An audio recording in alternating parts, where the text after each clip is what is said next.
प्रभु जीशु ख्रीष्टଙ୍କ पवित्र नाम रे समस्त को नमस्कार जनाए। प्रभु महानाम रे धन्यवाद हो। प्रभु आम प्रत्येक को ए वर्षर आरंभ वर्षर शेष पर्यंत बही आनिले। आमने एई वर्षर ख्रिस्टमास सीजन रे पदार्पण कर सारिछु। आमे प्रत्येक खुशी एवं आनंदित कारण यही दिन मानकरे आमने प्रभु जीशु ख्रीष्टंकर जन्म जयंती उत्सव को पालन करिथाउ। प्रभु जीशु ख्रीष्टंकर जन्म जयंती पालन करिया पई आमे गुड़िए विषय करिथाउ, किंतु दुखर कथा प्राय अनेक समय रे आमानकर एई पालन रे जीशु ख्रीष्ट न थांती। एही वर्ष आमनकर ख्रीष्ट जयंती पालन अर्थपूर्ण हो, तात्पर्यपूर्ण हो, आ जीशु ख्रीष्ट आमनकर एही उत्सवर केंद्रबिंदु हुअन्तु। आसंतु आमने एही समय रे अल्प समय ईश्वरଙ୍କ वाक्य आड़को अग्रसर हेबा। आजिर शास्त्रांश जहाँ निया जाय अछि ताहा आपण माने खोली पाइबे। जिसाय तार 7 अध्याय 14 पद। जिसाय तार 7 अध्याय 14 पद मु समस्तଙ୍କ ପାଇଁ पाठ करि दउछि। एहेतु प्रभु आपे तुम्ह माननकु एक चिन्ह देबे। देख, एक कन्या गर्भवती होई एक पुत्र प्रसव करिबो ओ ताहार नाम इमानुएल आम्भ मानक सहित परमेश्वर रखिब। प्रभु ए पठित वाक्य द्वारा आशीर्वाद करंतु। आसंतु छोट करी प्रार्थना करिबा। दयामय स्वर्गस्थ पिता, तुमर पवित्र नामर धन्यवाद करुछु, तुमर प्रशंसा तुमर गौरव करुछु। प्रभु ए पर्यंत तुमे आमान को बही आनिल। ये सुंदर समय पर आमे धन्यवाद देउछु। पठित वाक्य पर आमे धन्यवाद देउछु। तुमर वाक्य अल्प समय ध्यान करिबो।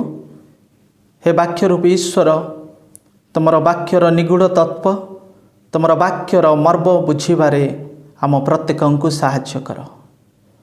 ये समस्त प्रार्थना शुणिअछ।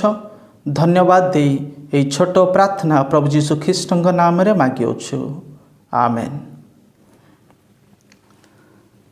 आजिर मूल शीर्षक हब इमानुएल आशीर्वाद। इमानुएल आशीर्वाद।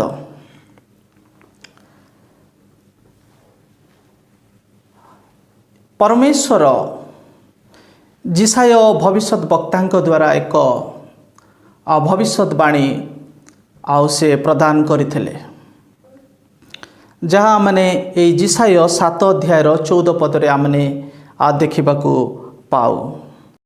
परमेश्वर ए जिसाय भविष्यत वक्ता द्वारा ए भविष्यवाणी से प्रदान करथिले। से भविष्यवाणी ठी कौन?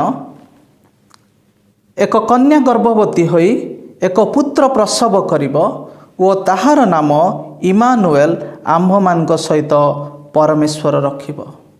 आ ए भविष्यवाणी ठी जीशु ख्रीष्टंकर संपर्क रे, जीशु ख्रीष्टंक संबंध रे आउ प्रदान करा जाइथिला। आ ए भविष्यवाणी रो 700 वर्ष परे सफल हैला। जीशु ख्रीष्ट ईश्वर होई मध्य से मानव रूप धारण करी से इमानुएल ईश्वर ए जगत को आसिले। ईश्वर अदृश्य अमर ईश्वर अनंत ईश्वर मानव रूप धारण करी ए जगत को आसिले आउ आमान सहित बास कले। जहन लिखित सुसमाचार तार 1 अध्याय 1 पदरे आमने देखा पाऊ। से स्थान रे लेखा अछि जे आद्य वाक्य थिले, वाक्य ईश्वरंक संगरे थिले, आ से वाक्य ईश्वर थिले। आउ से वाक्य देहवंत हेले आउ अनुग्रह ओ सत्यर परिपूर्ण होई से आमମାନଙ୍କ सहित बास कले। ईश्वर आमମାନଙ୍କ सहित बास करिवा पाई से इमानुएल ईश्वर आमମାନଙ୍କ सहित बास करिवा पाई ए जगत को आसिले। आउ इमानुएल ईश्वर ए जगत रे आविर्भाव हेबा जोगु आमने आमनकर जीवन रे अनेक आशीर्वादर रंसी होई पारिलु। ए इमानुएल ईश्वर तांकर आविर्भाव द्वारा आमनकर जीवन रे अनेक आशीर्वाद आनिदेले। तार तीनोटी मुख्य आशीर्वाद गुड़िक आज आमने ए वाक्य रे आलोचना करिबा पाई छिबा।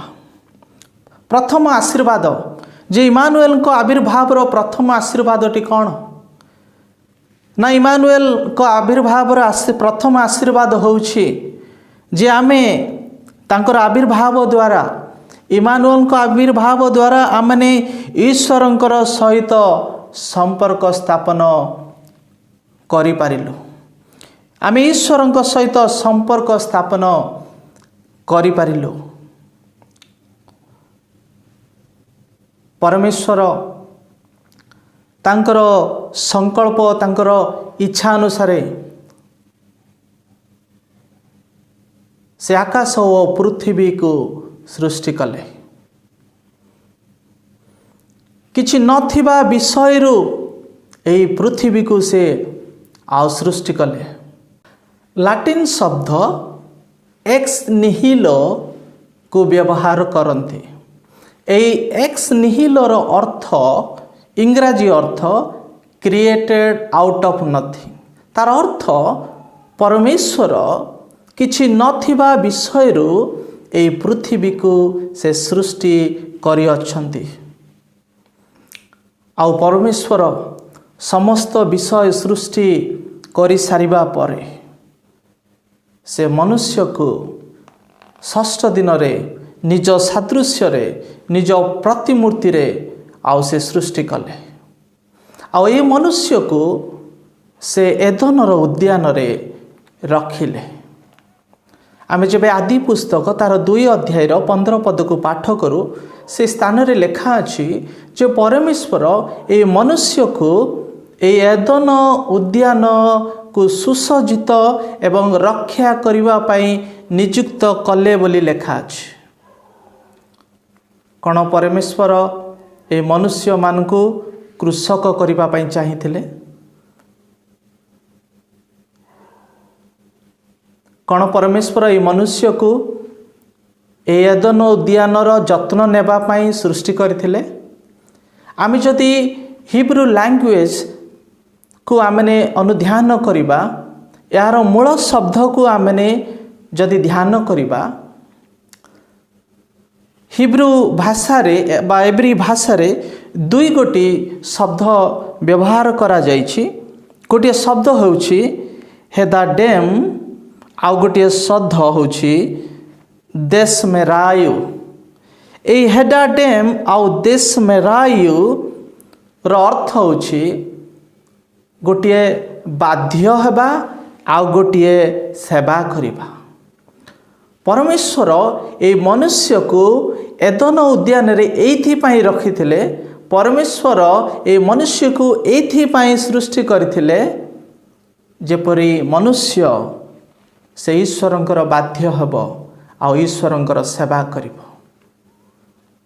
एही उद्देश्य रे मनुष्य को परमेश्वर सृष्टि करथिले। आउ एमान को एदन उद्यान रे रखिला परे सदाप्रभु एमान को गोटे आज्ञा दे कहउछंती जहाँ मैंने से 2 अध्याय आदि पुस्तक 2 अध्याय 16 पद रे देखा पाऊ।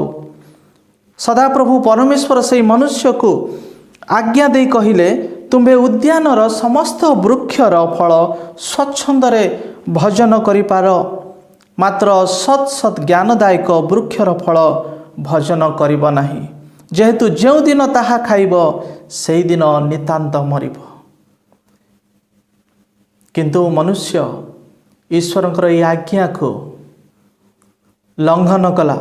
ईश्वरंकर आज्ञा को अमान्य करी ईश्वर आज्ञा को अबाध्य होई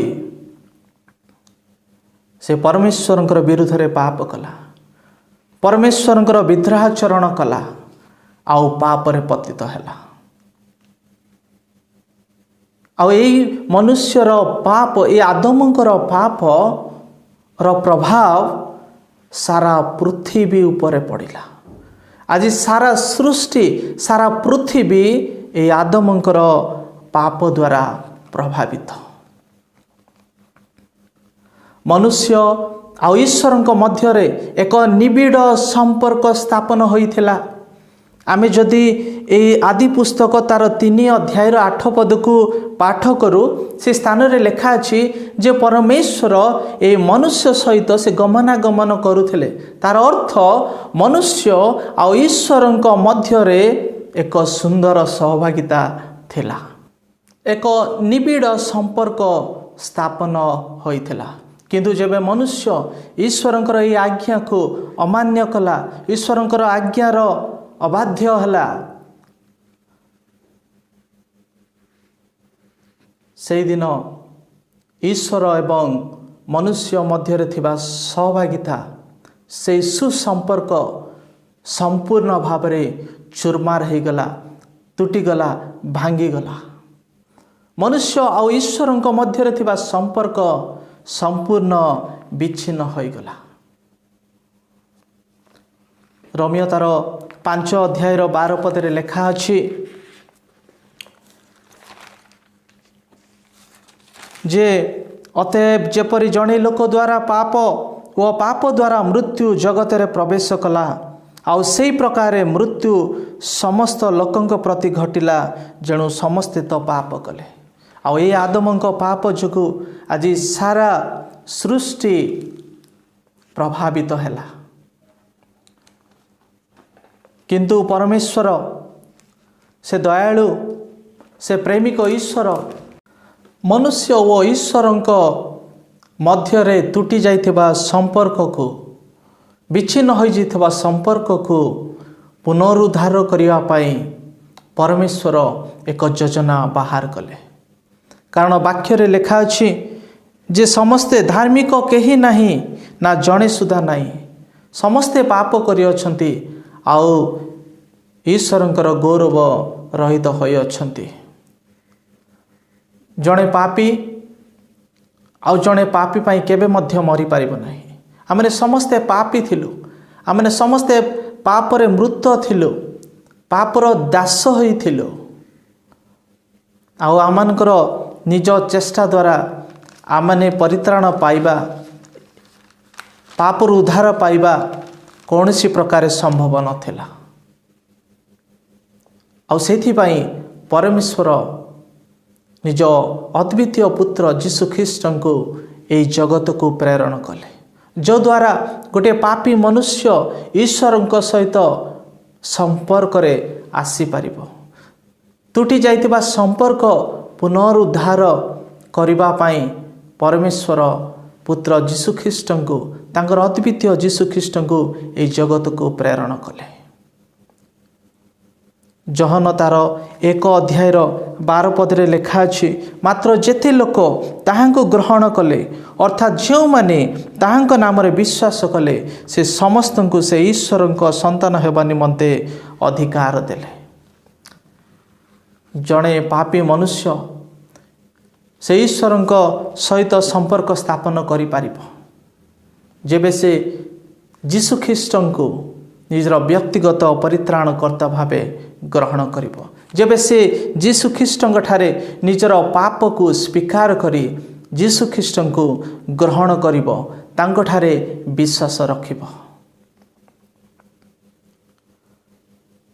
मनुष्य आउ ईश्वर मध्य रे संपर्क स्थापन करिया पाई परमेश्वर जीशु ख्रीष्ट को ए जगत को प्रेरण कले। आउ जीशु ख्रीष्ट ए जगत रे गोटे शिशु भाव रे आविर्भाव हेले। आउ से ईश्वर ज्ञान एवं अनुग्रह रे से वृद्धि प्राप्त हेले, ईश्वर इच्छा को से पालन कले। आउ शेष मानव जातिर उद्धार निमंते परित्राणर कार्य साधन करने पाई से निज जीवन को कालवरी क्रूसरे से बलि स्वरूपे देदेले। इमानुएल जीशु ख्रीष्ट से इमानुएल ईश्वर आमान को सहित रहिबा पाई से इमानुएल ईश्वर ए जगत रे आविर्भाव हेले।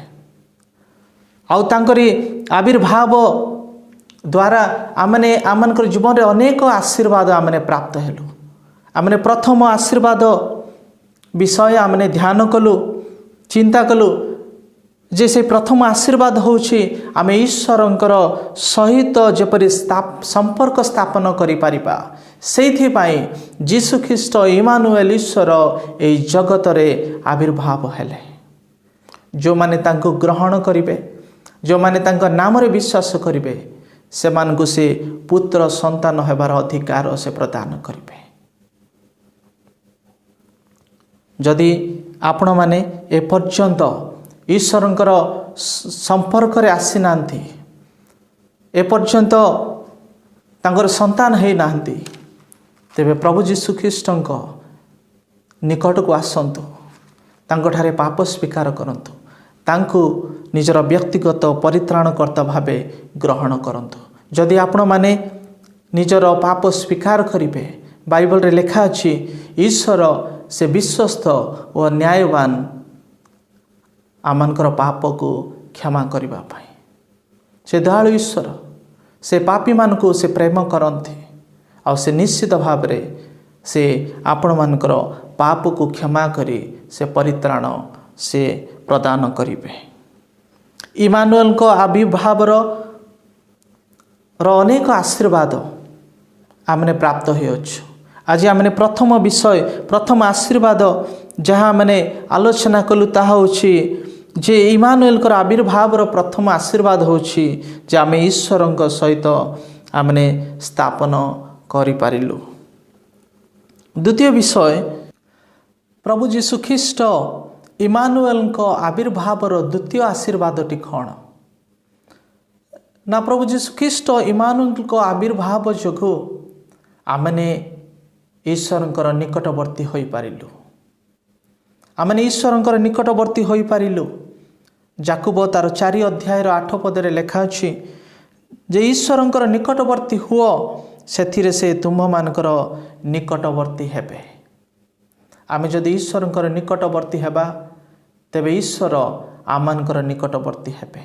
आमे जेबे गीत संहिता तार 73 अध्याय 28 पद को पाठ करू से स्थान रे लेखा जाए जे सदाप्रभुंकर निकटवर्ती हेबा मंगलर विषय अटे। सदाप्रभुंकर निकटवर्ती हेबा मंगल विषय अटे। आमे केमिति ईश्वरंकर निकटवर्ती होई परिबा? आमे जेबे आत्मिक जीवन रे अभिवृद्धि हेबा, आत्मिक जीवन रे बढ़िबा, वृद्धि लाभ करिबा, तेबे छाई आमने ईश्वरंकर निकटवर्ती होई परिबा। तेबे से आत्मिक विषय गुड़िक कौन? आमने केमिति आत्मिक जीवन रे अभिवृद्धि होई परिबा? केवल ईश्वरंकर वाक्य ध्यान करिबा द्वारा, केवल ईश्वरंकर वाक्य पालन करिबा द्वारा आमने आत्मिक जीवन रे अभिवृद्धि होई परिबा।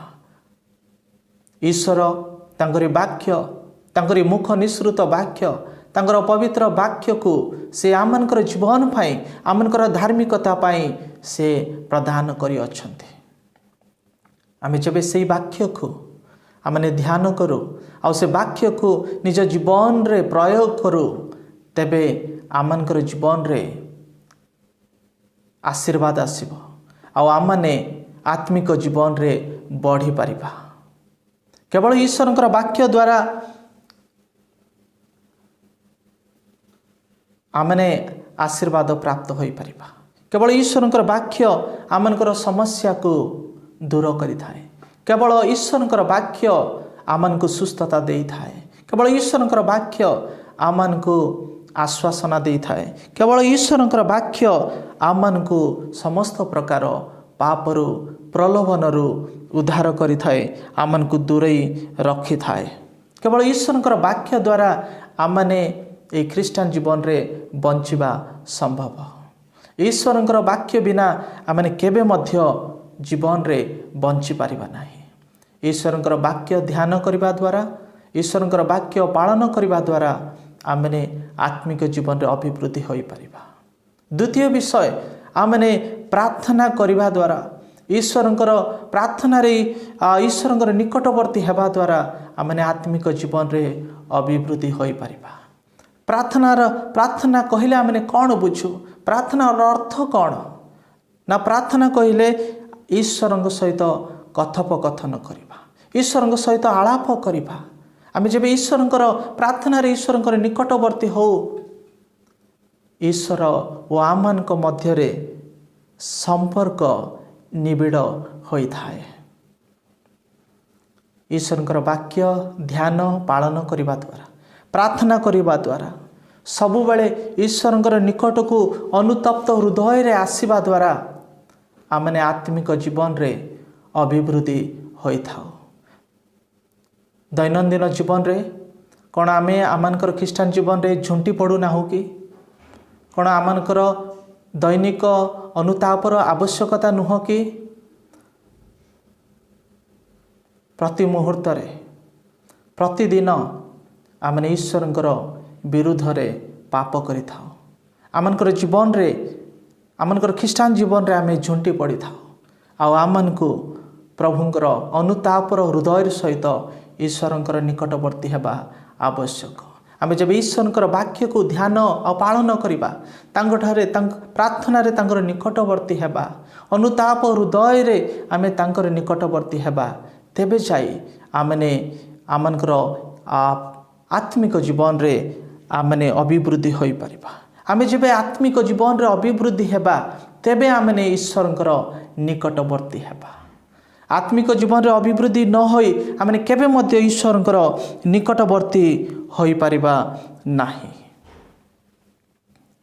आत्मिक जीवन रे अभिवृद्धि हेबारे आमने निश्चित भाव रे विफल होई अछु।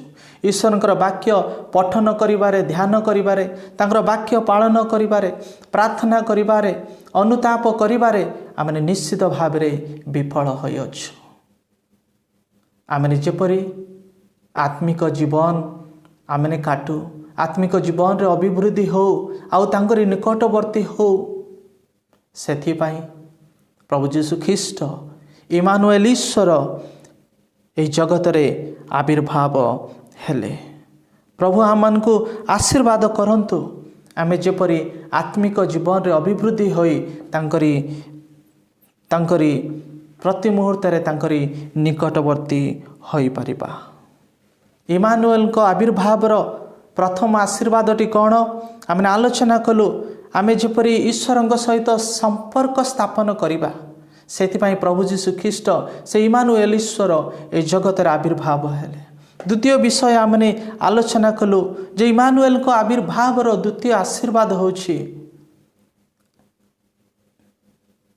जो द्वारा आमने ईश्वरंकर निकटवर्ती होई परिबा। तार तृतीय आशीर्वाद जे इमानुएल यीशु ख्रीष्ट इमानुएल ईश्वर से कहीं जगत रे आविर्भाव हेले।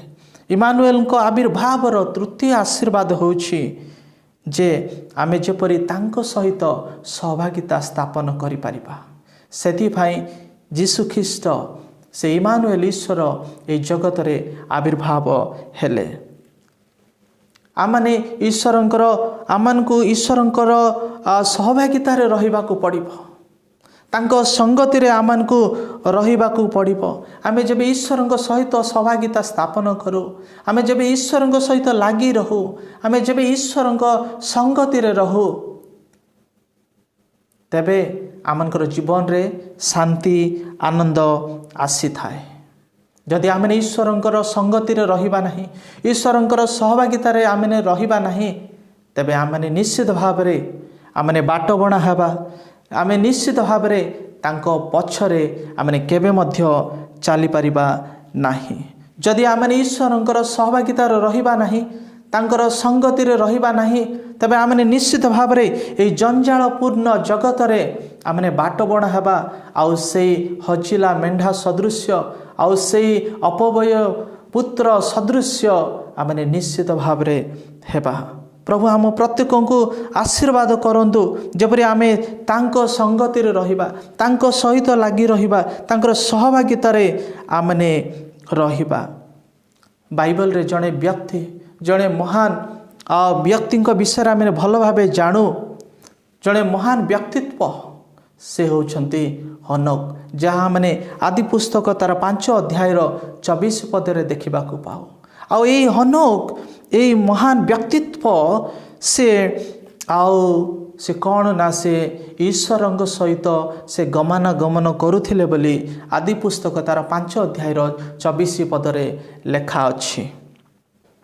आउ ये हनोक से हनोक ईश्वर को से भय करुथिले ईश्वर प्रति तांकर प्रगाढ़ भक्ति आ भय थिला। आउ से ईश्वर इच्छा को से निज जीवन रे से पालन करुथिले। हनकंकर नामर अर्थ आपण माने जानती। हनकर अर्थ तांकर नामर अर्थ होची उत्सर्गीकृत। आउ से उत्सर्गीकृत जीवन से काटिबारे सक्षम होई पारिथिले। तांकर नाम जेमिति तांकर जीवन मध्य सेमिति से तांकर नाम अनुसारे तांकर जीवन को से बीतेइथिले। हनोक से जो समाज रे बास करुथिले एक दुष्टता मंदता अनैतिकता परिपूर्ण समाज रे से बास करुथिले। हिंसा क्रोध आउ दुर्नीति रे परिपूर्ण समाज मध्य रे से बास करुथिले। आउ ए प्रकार परिस्थिति ए प्रकार अवस्था मध्य रे ए प्रकार समाज मध्य रे से बास करुथिले तथापि से ईश्वर सहित से गमनागमन करि पारुथिले। तथापि से ईश्वर संगति रे ईश्वर सहित से सहभागिता से रखिथिले। यह केमिति संभव होई पारिला जेबे अन्य माने ईश्वर संगति रे रही पारिले नाही जेबे अन्य माने ईश्वर सहित सहभागिता स्थापन करि पारिले नाही किंतु हनकंक पक्षरे यह केमिति संभव हैला। हनक से सबु बेले ईश्वरंकर इच्छा अनुसार से चलिबा पई चेष्टा कले। से जगत प्रति मृत आउ ईश्वरंक प्रति से सजीव होइथिले। कोन आछि आमनक पक्षरे संभव होई पारिबो। आज आमे मध्य एक जंजालपूर्ण जगत रे बास करुछु। एक दुर्नीतिग्रस्त दुर्नीति रे परिपूर्ण दुष्टता रे परिपूर्ण जगत रे आमने बास करुछु। आज हनकंक भली आज आमने मध्य प्रभुंक सहभागितार रही पारिबा तांको संगति रे आमने रही पारिबा नाही।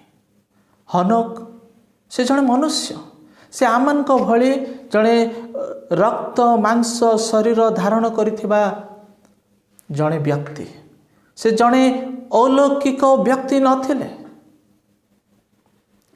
से आमनक भली जने मनुष्य ए प्रकार दुष्टता रे परिपूर्ण जंजाल रे परिपूर्ण जगत रे मध्य समाज रे थाई मध्य से ईश्वर को प्रति एक विश्वस्त जीवन से काटिथिले। ईश्वरंकर संगति रे से रहिथिले। ईश्वरंकर सहभागिता रे से रहिथिले। जेबे हनोक से ईश्वरंकर इच्छा को से अग्राधिकार देले ईश्वरंकर इच्छा को पालन करिबा पई से मनस्थ करथिले। आ तांको सहित बास करुथिबा अन्य लोक माने सामाने निज इच्छा अनुसार चलिबा पई निजर इच्छा को सामाने अग्राधिकार देइथिले। आज हनकंकर एई जीवन जगु एई विश्वस्त जीवन जगु हनकंकर प्रभु भय जीवन जगु से ईश्वरंकर संतोष पात्र होइथिले। आउ से मृत्यु भोग न करी सदा प्रभु हनकंको अंतर्हित करथिले। कि प्रकार आशीर्वाद हनकंक जीवन रे आसीथिला। आसु हम माने मध्य ଈଶ୍ୱରଙ୍କର ସଙ୍ଗତିରେ ଈଶ୍ୱରଙ୍କ ସହିତ ଲାଗି ରହିବା ପାଇଁ, ତାଙ୍କ ସହିତ ସହଭାଗିତା କରିବା ପାଇଁ, ତାଙ୍କ ସହିତ ସହଭାଗିତା ସ୍ଥାପନ କରିବା ପାଇଁ ଆମେ ଚେଷ୍ଟା କରୁ। ପ୍ରଭୁ ଯୀଶୁ ଖ୍ରୀଷ୍ଟ ସେ ଇମାନୁଏଲ ଈଶ୍ୱର ଏଇଥିପାଇଁ ଜଗତରେ ଆବିର୍ଭାବ ହେଲେ, ଯଦ୍ୱାରା ଆମମାନେ ତାଙ୍କ ସହିତ ସହଭାଗିତା ସ୍ଥାପନ କରିପାରିବା। ସେଦିନ ହନୋକ ସେ ଈଶ୍ୱରଙ୍କ ସହିତ ସହଭାଗିତା ସ୍ଥାପନ କରି ସେ ପ୍ରଭୁଙ୍କ ଠାରୁ ଆଶୀର୍ବାଦ ପ୍ରାପ୍ତ ହୋଇଥିଲେ। ନହ ମଧ୍ୟ ଯେ କି ଧାର୍ମିକତା ବିଷୟରେ ସେ ପ୍ରଚାର କରିଥିଲେ, ସେ ମଧ୍ୟ ଈଶ୍ୱରଙ୍କୁ ଭୟ କରୁଥିଲେ। ସେ ମଧ୍ୟ ଈଶ୍ୱରଙ୍କର ସହଭାଗିତାରେ ଈଶ୍ୱରଙ୍କ ସହିତ ସେ ସହଭାଗିତା ସ୍ଥାପନ କରିଥିଲେ। ଈଶ୍ୱରଙ୍କ ସହିତ ସେ ଲାଗି ରହିଥିଲେ। ସେଥିପାଇଁ ସେ ମଧ୍ୟ ଈଶ୍ୱରଙ୍କ ଠାରୁ ଆଶୀର୍ବାଦ ପ୍ରାପ୍ତ ହେଲେ। ଆଜିକି ଆମମାନେ ଈଶ୍ୱରଙ୍କର ସହିତ ସହଭାଗିତା ସ୍ଥାପନ କରିଅଛୁ। ଆଜିକି ଆମମାନେ ଈଶ୍ୱରଙ୍କ ସହିତ ଆମମାନେ ଲାଗି ରହିଅଛୁ। ଯଦି ଆମମାନେ এই ଜଗତ ପଛରେ ଆମମାନେ ଦୌଡ଼ୁଅଛୁ, ତେବେ ଆସୁ ଆମେ ଈଶ୍ୱରଙ୍କ ନିକଟକୁ ଫେରିବା। ଜଗତ ପଛରେ ନ ଦୌଡ଼ି, এই ଜଗତ, এই ମୋହମାୟା ଜଗତ ପଛରେ ନ ଦୌଡ଼ି ଆମେ ଈଶ୍ୱରଙ୍କର ପଛରେ ଦୌଡ଼ିବା ପାଇଁ ଚେଷ୍ଟା କରିବା। ତାଙ୍କ ସହିତ ଲାଗି ରହିବା ପାଇଁ ଚେଷ୍ଟା କରିବା। ତାଙ୍କ ସଙ୍ଗତିରେ ଆମେ ରହିବା ପାଇଁ ଚେଷ୍ଟା କରିବା, ଯଦ୍ୱାରା ଆମେ ବାଟ ବଣା ହେବା ନାହିଁ, ଆଉ ଈଶ୍ୱରଙ୍କର ପଛରେ ଆମେ ଚାଲି ତାଙ୍କଠାରୁ ଆଶୀର୍ବାଦ ପ୍ରାପ୍ତ ହେବା। ଆମେ ନିଜ ନିଜକୁ ସମୀକ୍ଷା କରୁ। ଆଜିକି ଆମେ ଈଶ୍ୱରଙ୍କର ସହିତ ସହଭାଗିତା ସ୍ଥାପନ କରିଅଛୁ। ଈଶ୍ୱର ଆଉ ଆମମାନଙ୍କ ମଧ୍ୟରେ କି ପ୍ରକାର ସମ୍ପର୍କ, କି ପ୍ରକାର ସହଭାଗିତା ରହିଅଛି, ନିଜ ନିଜକୁ ସମୀକ୍ଷା କରୁ। ପ୍ରଭୁ ଯୀଶୁ ଖ୍ରୀଷ୍ଟ ସେ ଇମାନୁଏଲ ଈଶ୍ୱର ଏଇଥିପାଇଁ ଜଗତକୁ ଆସିଲେ, ଏଇଥିପାଇଁ ସେ ଆବିର୍ଭାବ ହେଲେ, ଯଦ୍ୱାରା ଆମେ ଆଶୀର୍ବାଦ ପ୍ରାପ୍ତ ହେଉ, ଯଦ୍ୱାରା ଆମେ ତାଙ୍କ ସହିତ ଏକ ଉତ୍ତମ ସମ୍ପର୍କ ସ୍ଥାପନ କରୁ, ଯଦ୍ୱାରା ଆମେ ତାଙ୍କର ନିକଟବର୍ତ୍ତୀ ହେଉ, ଯଦ୍ୱାରା ଆମେ ତାଙ୍କ ସହିତ ସହଭାଗିତା ସ୍ଥାପନ କରୁ। ପ୍ରଭୁ ଆମ ପ୍ରତ୍ୟେକଙ୍କୁ ଆଶୀର୍ବାଦ କରନ୍ତୁ। ଇମାନୁଏଲ ଈଶ୍ୱର ଆମମାନଙ୍କ ସହିତ ରହିବା ପାଇଁ ଆସିଲେ, ଆମମାନଙ୍କ ଜୀବନରେ ଆଶୀର୍ବାଦ କରିବା ପାଇଁ ସେ ଜଗତକୁ ଆସିଲେ, ଆବିର୍ଭାବ ହେଲେ। ତାଙ୍କ ସହିତ ଯଦି ଆପଣମାନେ ଏପର୍ଯ୍ୟନ୍ତ ସମ୍ପର୍କ ସ୍ଥାପନ କରିନାହାନ୍ତି, ସମ୍ପର୍କ କେବେ ଆରମ୍ଭ ହୋଇପାରିବ? ଯେବେ ଆପଣମାନେ ଯୀଶୁ ଖ୍ରୀଷ୍ଟଙ୍କୁ ନିଜ ହୃଦୟରେ ଜନ୍ମ ଦେବେ, ଯେବେ ଯୀଶୁ ଖ୍ରୀଷ୍ଟଙ୍କୁ ନିଜର ବ୍ୟକ୍ତିଗତ ପରିତ୍ରାଣକର୍ତ୍ତା ଭାବେ ଗ୍ରହଣ କରିବେ। ସେହି ସମୟଠାରୁ, ସେହି ମୁହୂର୍ତ୍ତ ଠାରୁ ସଦାପ୍ରଭୁ ଆପଣମାନଙ୍କ ହୃଦୟରେ ବାସ କରିବା ଆରମ୍ଭ କରିବେ। ସେହି ମୁହୂର୍ତ୍ତ ଠାରୁ ଆପଣ ଆଉ ଈଶ୍ୱରଙ୍କ ମଧ୍ୟରେ ଏକ ସୁସମ୍ପର୍କ ସ୍ଥାପନ ହୋଇଯିବ। ଆଜି ଆପଣମାନେ କ'ଣ ଈଶ୍ୱରଙ୍କ ନିକଟବର୍ତ୍ତୀ ହେଉଅଛନ୍ତି? କ'ଣ ଆତ୍ମିକ ଜୀବନରେ ଅଭିବୃଦ୍ଧି ହେଉଛନ୍ତି? କେବଳ ଆତ୍ମିକ ଜୀବନରେ ଅଭିବୃଦ୍ଧି ହେବା ଦ୍ୱାରା ଆମେ ଈଶ୍ୱରଙ୍କର ନିକଟବର୍ତ୍ତୀ ହୋଇପାରିବା।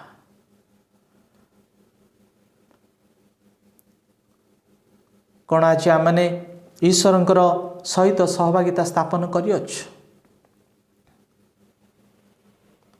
କ'ଣ ଆମେ ଈଶ୍ୱରଙ୍କର ସହିତ ଲାଗି ରହିଅଛୁ? କ'ଣ ଆମେ ଈଶ୍ୱରଙ୍କର ଇଚ୍ଛାକୁ ଅଗ୍ରାଧିକାର ଦେଇଅଛୁ, ଆଉ ଈଶ୍ୱରଙ୍କର ଇଚ୍ଛା ଅନୁସାରେ ଆମେ ଚାଲୁଅଛୁ? କି ପ୍ରକାର ସହଭାଗିତା ଆଜି ଆମେ ଈଶ୍ୱରଙ୍କ ସହିତ ସ୍ଥାପନ କରିଅଛୁ? ଆମେ ନିଜ ନିଜକୁ ସମୀକ୍ଷା କରୁ। ପ୍ରଭୁ ଆମ ପ୍ରତ୍ୟେକଙ୍କୁ এই ଅଳ୍ପ ବାକ୍ୟ ଦ୍ୱାରା ଆଶୀର୍ବାଦ କରନ୍ତୁ।